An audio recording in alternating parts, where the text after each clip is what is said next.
Welcome to FSR YouTube channel. Student, last time हम लोग जो न्यूमेरिकल देख रहे थे वो 6.6 और 6.5 था। आज हम लोगों ने न्यूमेरिकल देखना है 6.7 और 6.8, चैप्टर नंबर 6 11 फिजिक्स का। हमारे पास न्यूमेरिकल है 6.7। इसकी पहले मैं स्टेटमेंट रीड करता हूँ। कहता है गैस ऑक्यूपाइज 400 मिलीलीटर। ये वॉल्यूम की वैल्यू है, यानी हमारे पास जो वॉल्यूम यहाँ पे गिवन है वो आ रहा है 400 मिलीलीटर। तो ये जो क्वांटिटीज मैं यहाँ पे लिख रहा हूँ बच्चों, ये हमारे पास न्यूमेरिकल में से है, तो ये गिवन डाटा होगा। इसकी हेडिंग पे हम देते हैं एट 20 डिग्री सेंटीग्रेड। तो जो 20 डिग्री सेंटीग्रेड है ये हमारे पास है टेम्परेचर की वैल्यू। तो ये 20 डिग्री सेंटीग्रेड है। मैंने आप लोगों को लास्ट टाइम भी बताया था कि टेम्परेचर हमेशा केल्विन में यूज करेंगे। तो इसके अंदर अगर आप 273 ऐड कर दें तो ये मेरे पास आएगा 293 केल्विन आ जाएगा।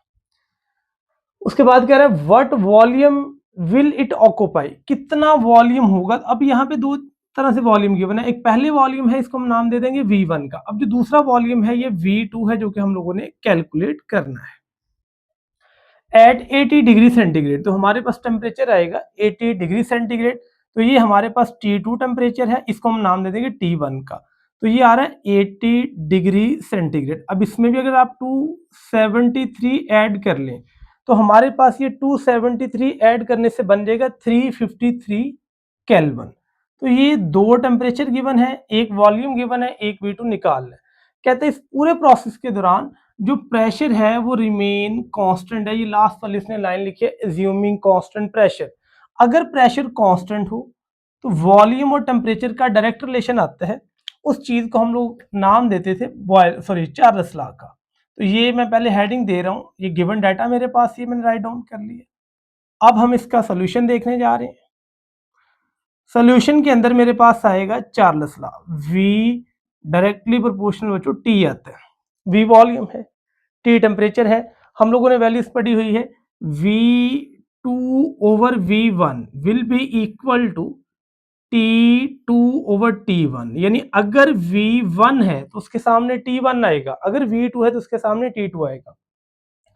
अब V2 हमने कैलकुलेट करना है, तो V1 इधर डिवाइड उधर जाके हो जाएगा मल्टीप्लाई। तो मेरे पास V2 बराबर आएगा T2 over T1 multiply bye V1 आ जाएगा। तो अगर मैं यहाँ पे देखूं T2 है टेम्परेचर, तो ये मेरे पास आएगा 353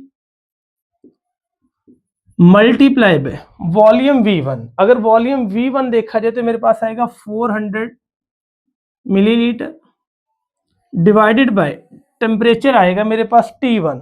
T1 मेरे पास आता है 293। ये बची वैल्यूज मेरे पास आएगी। आपने कैलकुलेटर पे इन दो को मल्टीप्लाई कर लेना, 400 को 353 से और 293 से डिवाइड करना है। अगर आप देखें डिवाइड करके तो इसका जो आंसर मेरे पास आएगा वो आंसर आएगा 482 मिलीलीटर। तो आप ये वैल्यू कैलकुलेट कर सकते हैं कैलकुलेटर से। तो ये था मेरे पास न्यूमेरिकल नंबर 6.7।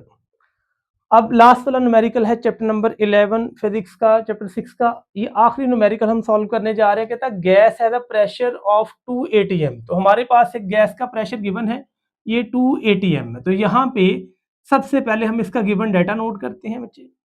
गिवन डाटा के बाद फिर हम फॉर्मुलेशन को अप्लाई करके न्यूमेरिकल को सॉल्व करेंगे।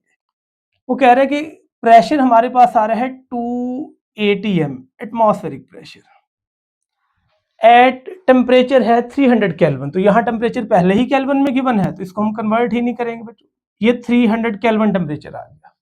What pressure will it have. अब एक और प्रेशर पूछा गया है, तो इसका मतलब ये P1 है और ये P2 है। What pressure will it have, और टेम्परेचर T1 है और दूसरा टेम्परेचर भी हमें गिवन है, हुआ 450 केल्विन। कहता है अज्यूमिंग कांस्टेंट वॉल्यूम। अब वॉल्यूम कांस्टेंट है हमारे पास, तो यहाँ पे वॉल्यूम कांस्टेंट की कंडीशन भी लिख लेते हैं। यानी वॉल्यूम को हमने ना V1 का नाम देंगे ना ही V2 का, वॉल्यूम रिमेन कांस्टेंट आ गया। ये था मेरे पास न्यूमेरिकल का गिवन डाटा। अब हम चलते हैं इसके सोल्यूशन की तरफ। अगर देखें तो यहाँ पे हम लोग बॉयल्स लॉ अप्लाई नहीं कर सकते, वो पीवी का रिलेशन होता है।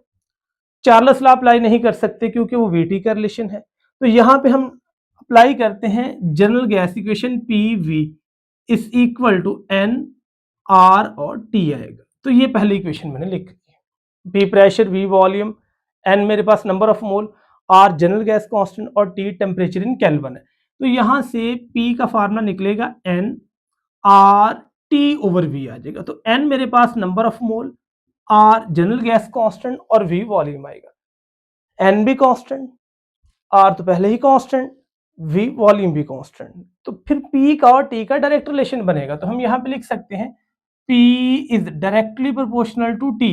तो यहाँ पे फार्मूला सेम वैसे ही आएगा जैसे V डायरेक्टली प्रोपोर्शनल T था, तो V2 over V1 is equal to T2 over T1। तो यहाँ पे सेम ऐसे लिखेंगे P2 over P1 will be equal to T2 over आएगा T1। तो ये मेरे पास इक्वेशन अप्लाई होगी। अब यहाँ से हमने P2 निकालना है, तो यहाँ से P1 उधर जाके मल्टीप्लाई हो जाएगा, तो P2 will be equal to T2 over T1 multiply by P1 आ जाएगा। तो ये मेरे पास P2 की वैल्यू निकलेगी। अब T2 हमें गिवन है 450, T1 गिवन है 300 और P1 गिवन है। तो यहाँ मैं वैल्यूज पुट करने जा रहा हूँ। P2 will be equal to 450 divided by, यहाँ T1 की वैल्यू आएगी 300 केल्विन। तो केल्विन केल्विन से कैंसिल होगा, हमें जरूरत नहीं पुट करने की। और जो मेरे पास P1 आएगा वो आएगा 2 एटमॉस्फेरिक। अगर बच्चे आप देखें कैलकुलेटर पे 450 को मल्टीप्लाई करेंगे 2 से तो ये बनेगा 900। तो 900 को आपने डिवाइड करना है 300 से।